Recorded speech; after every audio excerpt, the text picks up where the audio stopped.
teman-teman, perkenalkan nama aku Rihadatul Ais dengan NIM 2311268 dari kelas 2B Keperawatan Angkatan 2023. Nah, di sini kita akan belajar tentang asma, mulai dari apa itu asma, tanda dan gejala asma, sampai dengan peran perawat dalam mengatasi pasien yang mengalami asma. Asma adalah penyakit inflamasi kronis hasil interaksi antara faktor genetik dan lingkungan yang memicu peradangan kronis dan perubahan struktural yang ditandai oleh hiperresponsivitas saluran napas terhadap berbagai rangsangan.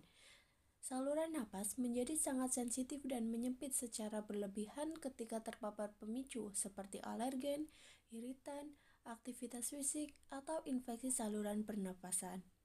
Penyempitan disebabkan oleh 3 mekanisme utama, yaitu kontraksi otot polos bronkus, pembengkakan dinding saluran napas, dan produksi lendir yang berlebihan. Gejala yang timbul meliputi sesak napas, batuk, bunyi napas mengik, atau rasa berat di dada.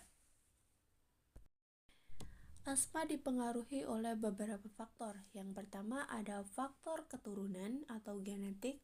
Yang kedua ada faktor alergen, bisa jadi dari debu, serbuk sari, bakteri, kontaminan, bisa jadi dari buah-buahan yang mengandung sodium metadisulfid.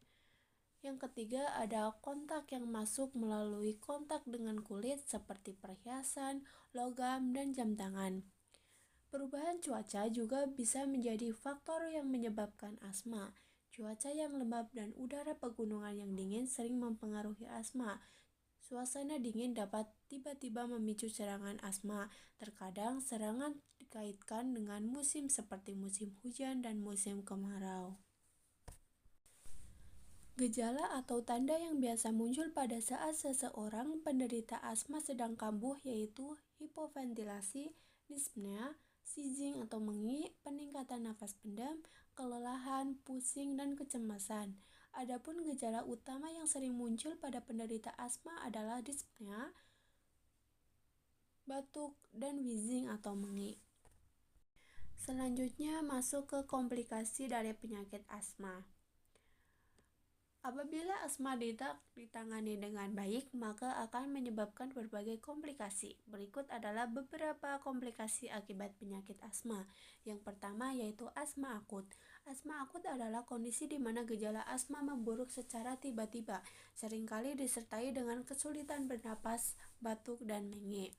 Yang kedua ada pneumonia.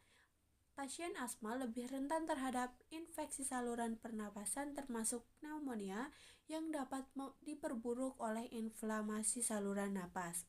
Yang ketiga ada gagal pernapasan. Gagal pernapasan terjadi ketika paru-paru tidak dapat menyediakan oksigen yang cukup atau mengeluarkan karbon dioksida dengan efektif. Yang ketiga ada PPOK. Pasien dengan asma yang tidak dikelola dengan baik dapat beresiko mengembangkan PPOK seiring berjalannya waktu.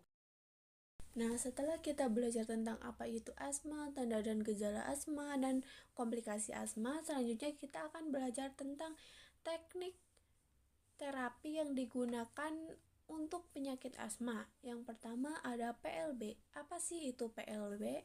PLB adalah forced lips breathing atau suatu teknik pernapasan di mana proses ekspirasi dilakukan dengan menahan udara yang dikeluarkan melalui pengerutan bibir dengan tujuan untuk melambatkan proses ekspirasi. Latihan PLB menyebabkan perubahan dalam penggunaan otot-otot pernafasan, yaitu dengan mengurangi penggunaan otot diafragma dan memaksimalkan penggunaan otot perut dan dada selama proses pernafasan, sehingga pernapasan menjadi lebih efisien. Nah, peran perawat untuk merawat orang yang sakit asma. Salah satu tugas perawat yaitu dengan memberikan edukasi kepada pasien dan keluarganya mengenai apa itu penyakit asma, termasuk penyebab, gejala, dan faktor pemicu yang harus dihindari.